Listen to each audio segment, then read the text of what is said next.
Shalom saudara yang dikasihi Tuhan, selamat pagi, senang dan bahagia rasanya karena masih bisa menyapa saudara di pagi yang indah ini.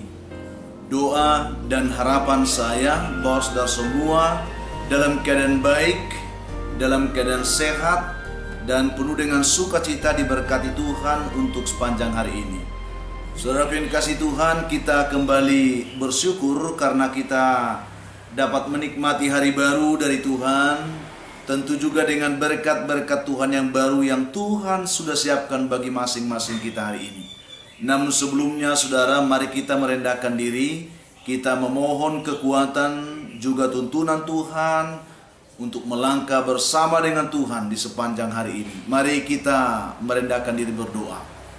Bapa di surga, terima kasih untuk kebaikan dan kasih setia Tuhan yang sudah menyertai memimpin kami sepanjang malam, juga sudah menganugerahkan kepada kami hari baru pagi ini. Berkati dan pimpinlah kami oleh Roh Kudus-Mu ya Tuhan, sehingga kami boleh berjalan dalam kemenangan Kristus di sepanjang hari ini. Dalam nama Tuhan Yesus kami berdoa. Amin. Saudara yang dikasihi Tuhan, firman Tuhan yang menjadi renungan kita pada pagi hari ini, saya siapkan satu ayat firman Tuhan yang tertulis dari kitab 1 Korintus pasal yang ke-10 ayat yang ke-23. Saudara juga bisa membuka Alkitab saudara untuk melihat firman Tuhan ini. Demikian bunyinya, saya bacakan untuk kita. Segala sesuatu diperbolehkan, benar, tetapi bukan segala sesuatu berguna. Segala sesuatu diperbolehkan, benar, tetapi bukan segala sesuatu membangun. Demikian bunyi firman Tuhan ini saudara. Topik yang akan kita renungkan dari pembacaan kita pagi ini yaitu fokuslah kepada yang terpenting. Saya ingin membawa kita memahami bagaimana kita mengerti hal-hal yang terpenting dalam kehidupan kita dibandingkan hal-hal yang penting saja. Saya tahu ada banyak hal yang penting dalam hidup kita, tetapi kita akan coba belajar memfokuskan diri kepada hal-hal yang terpenting. Tony Robbins saudara pernah berkata seperti ini. Di mana ada kefokusan, maka di situ energi akan mengalir. Ini pernyataan yang sangat menarik bagi kita pagi hari ini. Saudara yang dikasihi Tuhan, di suatu desa terdapat sebuah jembatan yang rusak. Lalu karena jembatan ini sangat penting untuk menunjang perekonomian masyarakat di desa itu, sehingga semua masyarakat menginginkan supaya jembatan ini dibangun dengan segera. Lalu kepala desa dan para aparatnya dengan masyarakat, tokoh-tokoh masyarakat, mereka mengadakan rapat di desa tersebut demi untuk menyepakati tentang pembangunan jembatan itu kembali. Ketika dalam rapat mereka sepakat saudara untuk memilih dan menetapkan satu orang tukang untuk mengerjakan perbaikan jembatan itu. Ditetapkan orangnya, ditentukan, sehingga orang itulah yang akan mengerjakan perbaikan jembatan itu. Ketika rapat itu sedang berlangsung, mereka juga membahas bahwa perlu ada satu orang karyawan atau orang membantu untuk membeli kebutuhan sang tukang. Maka mereka merekrut seorang pekerja untuk itu, yang khusus menangani kebutuhan-kebutuhan yang diperlukan untuk pembangunan jembatan itu. Semua orang menyepakati. Setelah itu saudaraku, mereka juga ingin memastikan bahwa pekerjaan itu berjalan dengan baik. Maka mereka mengatakan dibutuhkan seorang pengawas lapangan supaya jangan ada kesalahan-kesalahan yang terjadi ketika pengerjaan jembatan itu dilakukan. Maka dalam rapat desa itu diangkatlah seorang pengawas lapangan yang khusus mengawasi pekerjaan itu di lapangan. Lalu tiba-tiba seseorang berkata juga, kalau begitu dibutuhkan seorang tenaga administrasi untuk membuat pelaporan hasil pekerjaan ini, dikatakan. Lalu mereka sepakat untuk mengangkat seorang tenaga akuntan untuk mengatasi administrasi keuangan dalam bentuk pelaporan yang harus dibuat ya berhubungan dengan keuangan pekerjaan itu.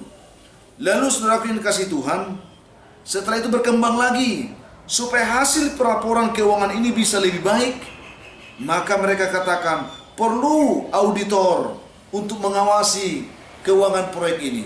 Maka mereka sepakat, saudara, diangkatlah auditor independen yang khusus yang mengawasi keberadaan keuangan dari proyek itu.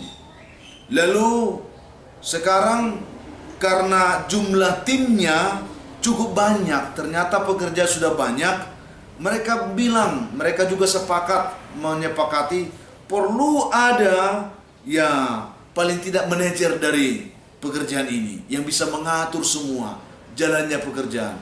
Lalu diangkatlah manajer yang khusus ya mengatur semua pekerjaan ya yang berhubungan dengan perbaikan jembatan itu. Lalu setelah itu sepakati, pekerjaan proyek itu pun mulai berjalan.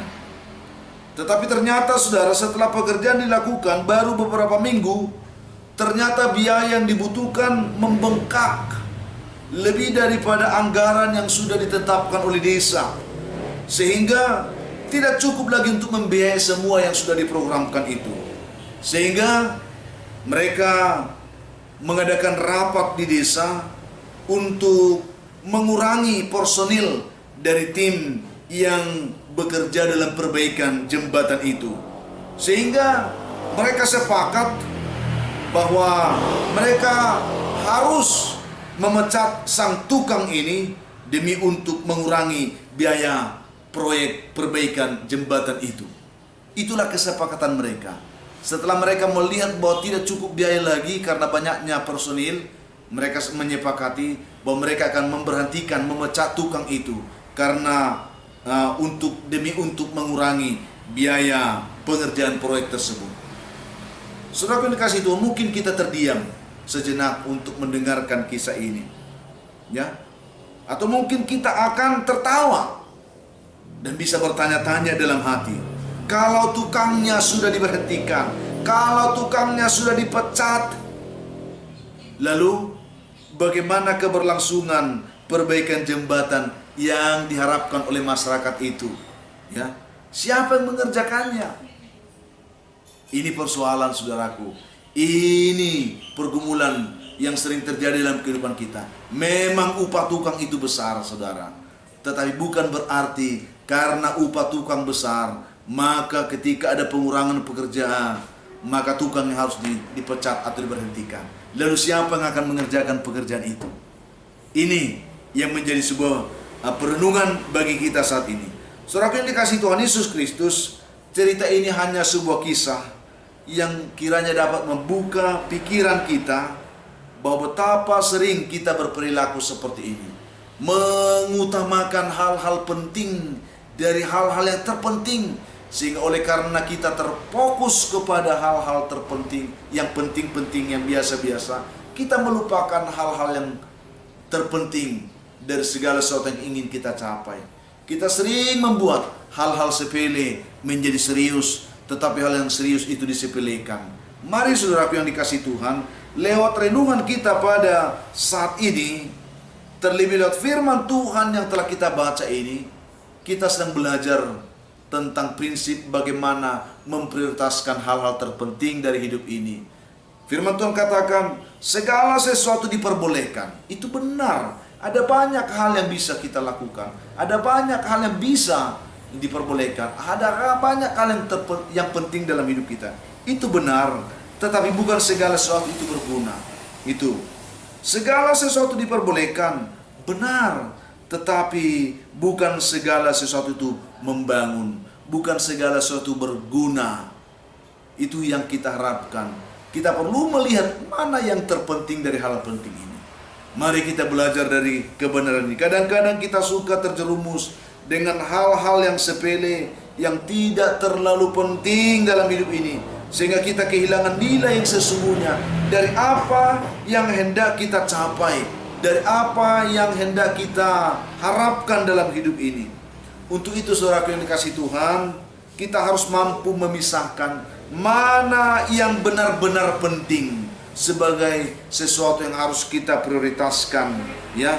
Mana yang benar-benar perlu kita prioritaskan.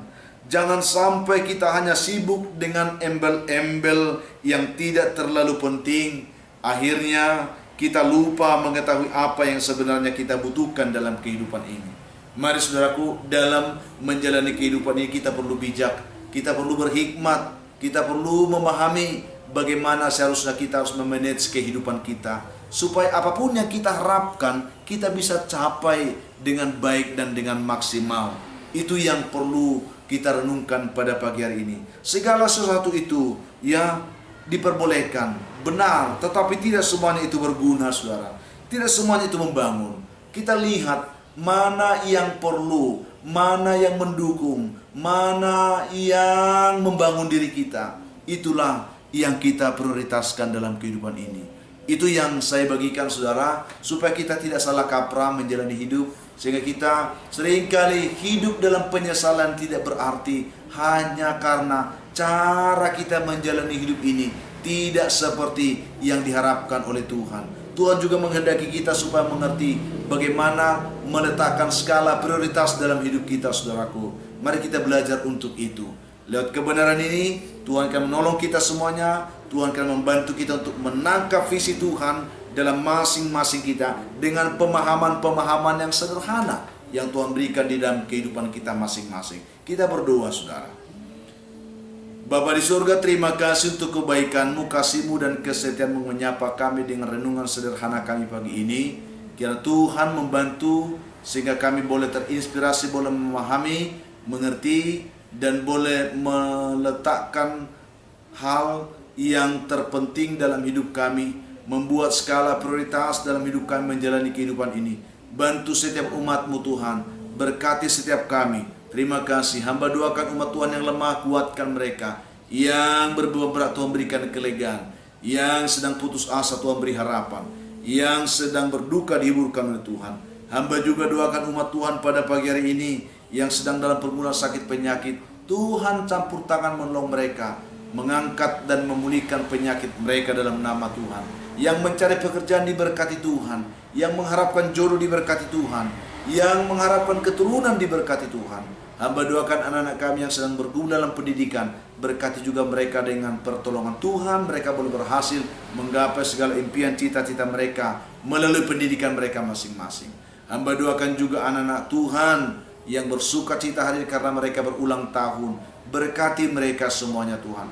Berkati pergumulan mereka, penuhkan sukacita mereka. Ingatkan bahwa semua itu anugerah Tuhan bagi mereka. Hamba doakan juga umat-Mu saat ini yang sedang mendengarkan renungan doa ini dalam pergumulan kehidupan yang berat, dimanapun mereka Tuhan tuntun. Tuhan sertai, Tuhan jaga, Tuhan lindungi mereka semuanya. Terima kasih Tuhan. Biarlah mereka boleh mengalami menikmati berkat Tuhan hanya dalam nama Tuhan Yesus. Amin.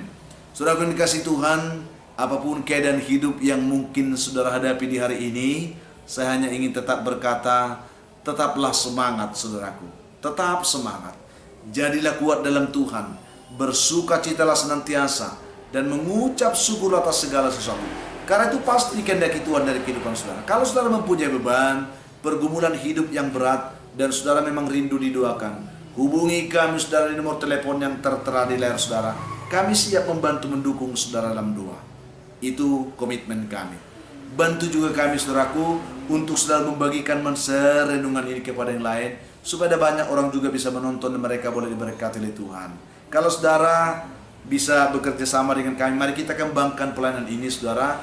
Dengan pertolongan Tuhan, kita bisa memberkati banyak orang dalam pelayanan ini, sehingga nama Tuhan dimuliakan dan kita semua juga boleh menikmati sukacita dari Tuhan.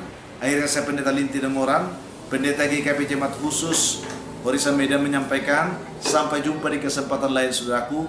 Tuhan memberkati saudara di hari ini. Shalom.